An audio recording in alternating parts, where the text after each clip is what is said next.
Rockpave can be laid out over all types of subbases. Essentially, you're looking to lay Rockpave over a subsurface that is stable and, importantly, has a compaction of at least 95%. Some of the bases would be Class 2 permeable or base rock. If overlaying on top of a natural surface, then make sure it's stable.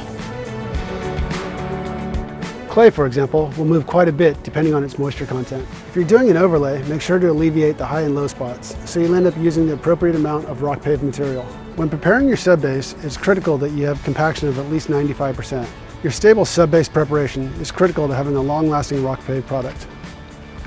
When preparing your subbase, it is critical to have it exactly the level you need below your finished surface. This will vary between 3/4 of an inch and 1 inch to 1.5 inches, depending on your intended use. Overlays are 3/4 of an inch. Pathways such as this are laid at 1 inch. It is critical to use a border around all areas of your Rockpave. These borders offer edge stability, and they can be a number of different materials. One of the more common edge supports is steel, but in this particular case, we've used wood. If you're joining the Rockpave to areas that expand a lot, such as concrete, then it is recommended you use a snap cap with a caulk joint. Upon the materials drying, you'll pull off the top of your snap cap, and then you will infill to create a caulk joint.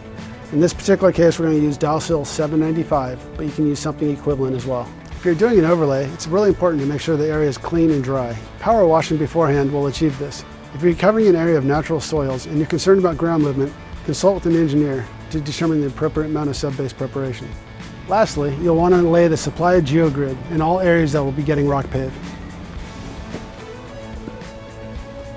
In order to achieve the highest Rockpave strengths, it's critical that you use the supply geogrid and use a 1 foot overlap at all geogrid seams.